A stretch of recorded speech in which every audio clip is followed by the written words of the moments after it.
Welcome to our online video series, Reading Hope in Trying Times. Our guest today is our good friend, Philip Yancey, who does not really need any kind of introduction. Philip is an American Christian author and speaker. 14 million copies of his books have been sold worldwide, making him one of the best-selling evangelical Christian authors. Two of his books have won the Christian Book of the Year award. One is called The Jesus I Never Knew, and the other one was What's So Amazing About Grace. So we really appreciate having Philip with us today. Welcome, Philip. Thank you very much, Brian. There are some advantages to technology. Mainly, it keeps us from doing what we really want to do, but it also makes connecting in times like these much easier. Yes, absolutely. Philip's in Colorado, and I'm in New Jersey, so it works out well for this, at least. And I got 15 inches of fresh snow out on my balcony right now. Oh, my. Wow. Well, it's supposed to be 75 degrees here this afternoon. Oh, well, okay. Eat your heart out. So in any event, maybe we could start off just by, having you share your thoughts about what's going on, where things are at. In some ways, my life hasn't changed all that much because I sit in this basement office and click on a keyboard. But in other ways, it has. I've had a number of events and trips canceled, so I've got more free time than I was planning on. I've tried to use that in a good way. I've tried to pick up some of those big, thick books that just sit on a shelf because they're so intimidating, and now's a good time to dive into some of those. And because I have written quite a bit about pain and suffering, I'm also being contacted by various podcasts and radio programs. I have no idea whether these things help book sales, but that's not the point. There are people who have deep questions, who are living with fear and anxiety, and anything I can do or any of us can do to speak to that, I think, is a contribution we can make. Brian, books are about the most non-threatening medium there is. When you watch television, you don't know what to believe. You go on the internet, you've got all sorts of crazy conspiracy theories, but books are in control of the reader. So if you don't like it, nobody's yelling at you, nobody's pumping lies into you. It's up to you to keep reading or not. And if it's convincing, then you keep reading. If it's meeting a need for you, then you keep reading. So that's one reason I like books. I grew up in a church where there was a lot of yelling and a lot of telling me what to believe. Much of it I found out was wrong. But books were my window at my own pace, where I could just gradually make my own decisions as I'm informed by the authors who I learned to respect and love. Well, I think more than any other author that I'm aware of, you have written so much about dealing with grief, dealing with pain, overcoming challenges. So, I'm not surprised that you're really in high demand right now for your thoughts on this. Tell us a little bit about kind of your saga in terms of, how you came to write all of that incredibly relevant work. Well, I went back to a bookshelf and pulled up my very first book here. This is the first edition of Where is God When It Hurts? I was writing it in 1976. So the country was 200 years old, and I was 26 years old and had no business writing a book on the problem of pain and suffering, which has bedeviled philosophers and theologians for all of history. But I'm a young journalist. I'm interviewing these people. I was doing a column for Reader's Digest at the time on drama in real life, and I heard these terrible stories of people attacked by grizzly bears and lost in avalanches, and they all had questions. Where is God when it hurts? And the church, they said, tended to bring more confusion than help. People would come in with these various theories. It's God punishing you. No, it's the devil attacking you. No, it's God choosing you to demonstrate faith, and they just wanted to get well. And I'm a journalist. I don't know what to say to these people. And I learned early on, Brian, if you don't know the answer to a question, write a book about it. Because then you can go to the people who can help you. You can study the Bible or different sources and reach your own conclusions. There are some people who are experts in a field, and they write about things they know about. But I'm a journalist, and I write about things I don't know about, and writing is my way of learning and kind of carving my way through the jungle to get out the other side. So I wrote that book. It turned into a a bestseller pretty early on. And frankly, as I look back on it, I think it was the title more than anything else. Where is God when it hurts? That's a question that we all have at one time or another. And later I went back after about 15 years and did a complete revision, added a lot of things that I had learned since.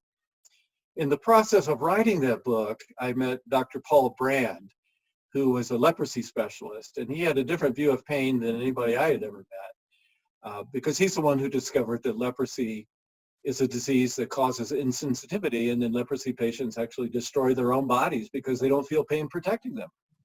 And he had this statement that caught my attention. He said, "Thank God for pain. If I had one gift I could give to my leprosy patients, it would be the gift of pain." And that caught my attention, and I just called him up out of the blue, interviewed him, and that started a friendship that led to my next 3 books with him. And a lot of that writing has just recently been reissued and this one published by university is called Fearfully and Wonderfully. So again, I took some material that was written years ago, and much has changed in science and medicine, and did an updating, tried to choose things that were more relevant to today's readers. And because I write about these things, I get letters constantly from people. One letter particularly struck me. I think that they had lost a son to suicide. And she said, I read your book on pain, but you were mostly talking about physical pain. And my pain is not physical, it's emotional, it's spiritual. I feel betrayed by God. I tried to be a good parent, and then my son did this terrible thing, and I just can't get over it. I'm angry at God. I'm disappointed with God. What do you say to people like that? Well, I didn't know what to say, so I wrote a book about it. I wrote a book called Disappointment with God. And the saga continues. Just even a few years ago, I wrote a follow-up called The Question That Never Goes Away, because it doesn't go away. So a good chunk of my career has circled around these issues of pain and suffering. And I got to tell you, one of the most precious possessions I own is a file drawer full of letters from people telling me their stories of pain and grief and disappointment. And books are a way, writing is a way to connect at a very deep level. Many of them will tell me stories that they haven't told the people closest to them. But writing, they feel safe, and it just shows the value of what we do in writing. Well, we're both, big fans of Frederick Buechner, and he had that one essay, The Stewardship of Pain, that came about from someone that came up to him after one of his talks and told him that he was a good steward of his pain. And, I have to say, you've been a good steward of a lot of people's pain, through the results of those letters and those books that, you've written to deal with that. And as you know, I spent some time with Fred Buechner, and he was so helpful to me because I talked about pains from my childhood, which I've never written about at all.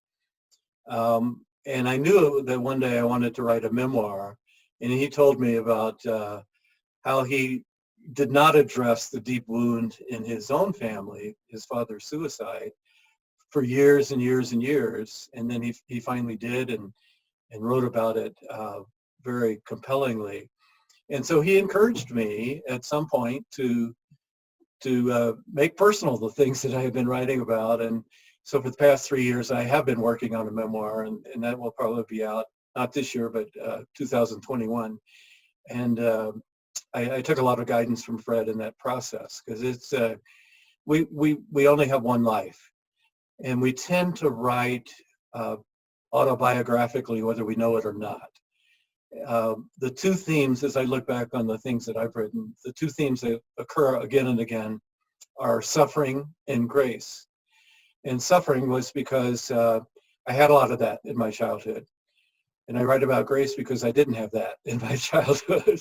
And when I discovered it, when I first tasted that first gulp of grace, I realized, oh, this is why the gospel is called good news, because up to that point it had felt like mostly bad news. So Philip, you've written for several years. How would you say that your writing has evolved over that time? Well, you're being kind. Several years. How about several decades? How about 40 years? Um, I mean, I'm blessed to have been a freelance writer and be able to make a living at it most of those years. I started as a magazine journalist, and then all journalists eventually want to write a book, so I started writing books, and I've done that ever since. We moved to downtown Chicago, and downtown Chicago was a great place for journalism. You just walk out the door and you see homeless people, or somebody getting mugged, or a fire going on. There's a lot to write about in big cities. Um, and, but it wasn't a great place to write introspective material because there's always car alarms going off and just the hassles of daily life in a city. So I reached a point in my career where I decided I don't want to just keep writing other people's stories. I want to write my own story. And up until then, I'd been spending 10 years in a row working with Dr. Paul Brand. I loved doing that, and he taught me much. But it was time to turn a little inward and to be introspective. So we actually moved to Colorado. We had deep roots in Chicago. I'd been there for 15 years. And we didn't know anybody where we chose to move in Colorado. We just chose a town on a map, visited it, looked like a nice place. Well, let's move there. And so we started over. That was a good place to be introspective because we didn't know anybody. Our calendar was empty. We lived in beautiful surroundings. And I had to look inward and decide what to write about. So it's there that I started to put together my pilgrimage of faith. I started out I like to kind of draw a spiral going inward like this. I started out in the margin. So my early books were things like Where is God When It Hurts? Disappointment with God, because that's where I was. I was trying to figure out, do I trust this Christian thing? Because I had heard a lot of untrustworthy renditions of it. What can I trust about it? And then I started gradually picking the important things. I wrote The Jesus I Never Knew. That was the first book I wrote in moving to Colorado. Just trying to come to terms with those of us who follow Jesus at some level. Do we really know who he is? He is a very different person than I learned in Sunday school, for example, and I wanted to find out who is this Jesus and what can I do about it? What should I do about it?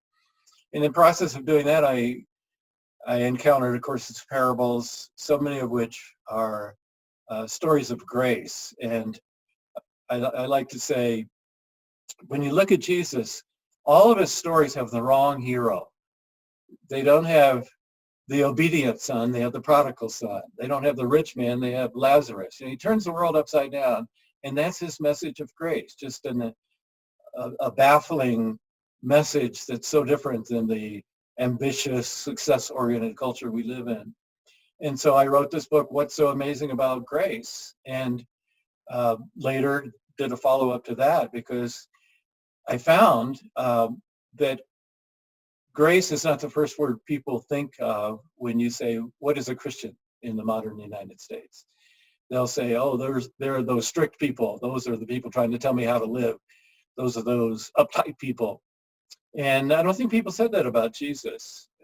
He was radical. He was revolutionary. And later I wrote a book that was more cultural called Vanishing Grace, Whatever Happened to the Good News? And that's a question that I still think is very urgent in our culture right now. As Christians align with one party, one political party, one tribe, one group, and grace crosses those things. Grace builds, grace heals. It doesn't divide, it doesn't build walls. And I think we who claim to be followers of Jesus need to constantly come to terms with that. So I have grown closer and closer, and I've only actually listened to my publisher one time. They come to me with suggestions. Why don't you write this book? Why don't you write that book? And I want to write my own books. I want to write my own questions. But they did come to me and say, why don't you write a book about prayer? I said, prayer? I don't know anything about prayer. And then I thought, that's why I should write a book about it, because I don't. And so my first question was, does prayer make any difference? And ultimately that book became Prayer, Does It Make Any Difference? And I just feel so privileged to be able to make a living exploring the questions that I would explore anyway, even if I wasn't writing about them. And I present myself, I'm not an expert, I'm not a pastor, I'm not a theologian, I'm just a pilgrim in the pew, I like to say, and that's true. We all have questions about why there's so much pain and suffering, why it's so randomly distributed. Does prayer work? What's Jesus really like? We share those questions. The difference is most people have jobs. And they can only think about those questions on weekends. They go to church on Sunday, oh, that's interesting. But then, on Monday, they're back at work. And the question, that is my job. My job is to take these questions one by one and spend usually a full year, exploring them, trying to come to terms with them, and trying to come up with a book that expresses my pilgrimage in exploring those questions. Well, you've clearly done an amazing job at that, because, I know your books are like printed all over the world in like how many different languages? Do you know that? At least 40. Wow. That's amazing. I mean, in my trips over to Asia, you were pretty much the only Christian author from America that any of them have heard of. That reminds me, Brian, I had a very touching letter or email actually a few days ago from a man, he's a pastor in Iran, who has translated some of my books into Farsi, the language there. And he sent me a copy. They look kind of like, Xerox copies stapled together, but the church there is kind of underground. It's unofficial. It's like the unregistered church in China. And yet, Operation World lists it as the fastest growing, percentage-wise, the fastest growing church in the world, Iran. And he described what it's like there, where nobody trusts anything the government says. So they're already, I think, the third most lethal country from coronavirus. And yet the doctors there say that probably 6 times as many deaths have occurred as are being reported. And everybody's going around afraid to walk outside. Everybody's wearing masks. And it's just they're already suffering from sanctions that the West has imposed. So they don't have medical equipment. They don't have drug supplies. They don't have masks for the hospital people to use that are effective. They don't have the respirators that they need. So, hundreds of people are dying. And here he is in this tiny little church. Most pastors in Iran have spent time in prison. And he's just describing, saying, this is what life is like. And when I think something that I wrote, somehow he was saying, has brought him comfort, and he was able to reproduce that by translating it and getting it published. It's a connection that really has never existed before in history, to be able to do that, for me to communicate with somebody in Iran right now, live. That's amazing. We have an incredible ability as Christians to connect, and I hope that the church does do so in a unifying way. I was reading one of the authors I know and respect, Richard Rohr, the other day, saying one side effect of this virus is that it realizes we're all in this together. We're one community around the world, and let's act like it. Let's learn from that. If this doesn't demonstrate that, I don't know what does. You're absolutely right. Yeah. But that really is an amazing thing that you pointed out about kind of today's world of electronic communication between a place like Iran that's pretty isolated from a lot of the world right now. But they to have them be impacted by your book, first of all, is just a wonderful thing. But then for him to be able to communicate like that to you about what it looks like there today, that's really powerful. And I tell young writers, Brian, that you're living in the best of times and the worst of times. It's the best of times because something you write today can be read tonight in Indonesia, Malaysia, China. And I get that. I post something on Facebook and I'll hear from people in those countries. That's never happened before in history. It's an amazing capability we have. It's the worst of times if you're trying to make a living at it. Because Amazon has knocked out so many, more than half of all bookstores in the United States. It's because they've lowered the prices. You get, and with electronic books, you get just a fraction per book royalties that you used to get, say, 20 years ago. And it is really tough. Authors Guild and these organizations do surveys and demonstrate that income for authors has gone down 30 to 50%. It's hard to make a living as a full-time freelancer. I feel like I'm blessed having lived in a golden age when I could do that. It's really tough. Now, you almost have to have connection with a school or church or something, some media organization, and write as you can. But don't forget the best of times. We write because we want to connect, because we want to communicate, and never in history has that been easier in dramatic ways. So earlier you mentioned that you're in the midst of writing a memoir, which I think is like really exciting. I know your fans are going to be very anticipating that highly, I guess I should say. So can you tell us a little bit about how that came about, what that looks like?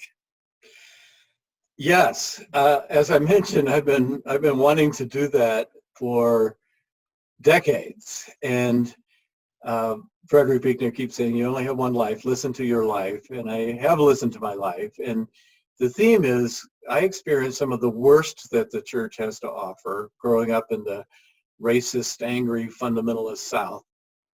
But then I experienced some of the best that the church has to offer. I got to know grace, and as a journalist, I've seen God's people doing God's work all over the world. And I wanted to write that. Finally, about 3 years ago, I said, all right, it's time. And I started working on it.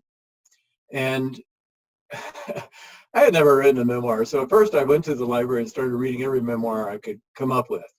I wrote friends, said, what memoirs have touched you? I ended up, I think, reading about 300 memoirs, just trying to figure out how this genre works. And then I started writing, and I wrote everything I could remember and totaled the word count. It was 240,000 words. Oh my goodness. It is like a, I don't know, 1,200 page book or something.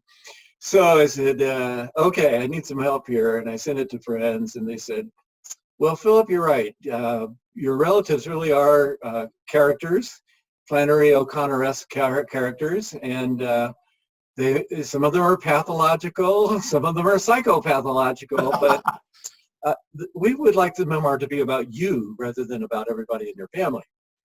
So I went back and started trimming away, and what I found, all of my books are kind of the same style. They're personal pilgrimage essay style. I write in the first person, and I take the reader on a little journey with me as I explore this question, that question. But a memoir isn't an essay, and I found that I had just I had used the narrative to make a point, and when you do that, it ruins the narrative. And I needed to go back and just tell the story. So I started chopping, really honing it down, and I've gotten it down to just over 100,000 words. So that's a lot. From 240,000 to 100,000, though. There's a lot on the cutting room floor too, and as I always do, I have a group of trusted friends that I send manuscripts to, and then they send me theirs. And I rely so heavily. I started my career as an editor, not a writer. So I trust editors, and I know how valuable they are. And finally got it down to about 100,000 words and sent it off, and negotiated a contract with Convergent, which is a line of progressive Christian books owned by Penguin Random House and operated out of New York. They were very helpful in giving me some advice on structure and where I should go now. And I've got till the end of the year to clean it up. So maybe I can knock a few thousand more words out of it on the way. Well, maybe with all of that you removed, that'll give you some material for the next book. Well, my wife says that's her, in case something happens to me, that's her security package. She can just, she can market it as outtakes or something. Well, I'm excited that you're working with Convergent on that. I just learned that, they've got like a number of things that, Henry Nouwen had written, Thomas Merton had written. They do Joan Chittister. They've done Brian McLaren. I think you're, in good company there, but, they're lucky to have you. It seemed like the right way to go. They were enthusiastic about it, and they have history with memoirs. And they were showing me books they published just in the last couple of years. Educated by Tara Westover, Hillbilly Elegies, Michelle Obama's Becoming. They know how to handle memoirs. And it was obvious as they worked with me because they gave me great editorial advice as well. So Philip, just to wrap up here, what do you kind of think the future looks like beyond the memoir and where you're going next? I wish I knew, Brian. I'm still adapting to the new realities of publishing and writing. I used to write articles. I don't write articles anymore. Magazines are having a tough time. But I write blogs and I write Facebook posts like most people in the world. And I've kind of gotten used to that. You can't make a living at it, but it's a way to keep writing. And it's a spontaneous way. Usually when I write an article, the thing will appear 4 or 5 months from now. And by then I've even forgotten what I said. But now I can publish tomorrow. In fact, yesterday, I sat down after a long walk and wrote a blog about the coronavirus. It was just nice to get out, trudge through the snow and clear my head. And so I just sat down and cranked out about 2,000 words right before dinner. And I hadn't done that in a long time. And that'll probably be published tomorrow. All we need to do is find a few photos to go with it. And I guess that's why I said earlier that we live in the best of times and the worst of times. In terms of communication, getting the message out, having people come to terms with something that you've been thinking about, it is the best of times for that. Nobody's going to pay me for that blog. Maybe one day I can collect it or rework it, work it into a book somehow, but that's not the point. The real goal of writing, well, I think back to the line that came out of the movie Shadowlands on C.S. Lewis, where the reader said, we read to know that we're not alone. And I turned that around from the writer's perspective. We write in hopes that we're not alone. And we now have a chance. That's an important motif going on right now when people do feel isolated. Many people do feel alone. We're sheltered in place in a lot of the country. And yet we're not alone. And writing is a way of connection. And because of technology now, we can connect in ways that have never been possible before in history. So, boy, it's a tough craft. It is tough to make a living, but the opportunities we have for connection and truly being a human family, a connected human family, are better today than they've ever been in history. So I don't know exactly what my future is going to look like. I'm not a digital native. I'm too old for that. But I'm trying to find ways to use the advantages of the new digital world and still keep the kind of work going that I've been doing for, my goodness, almost 40 years now. Well, I think more than any other author that I know of, you epitomize the theme of this entire series, reading hope in trying times. And, you've provided so much hope for so many people that I want to thank you for that, and thank you for participating in this interview today. It's a great idea you put together at warp speed, Brian. It was just a couple of days ago you said, hey, here's an idea, and then you've organized it and produced it, and I know your schedule has been turned upside down, and you're light on your feet. So keep adapting and keep doing what you're doing. You're one of the great encouragers of writers out there for the next generation. Well, thank you very much, Philip. I appreciate that a lot. But just whatever I can do to bring the light that you guys have to more people is what I want to try to achieve. But in any event, thank you again, and we'll talk again soon. It was my pleasure, and everyone should be confident that we kept a strong social distance, right? Halfway across the country. Exactly. No germs through the internet. Yes.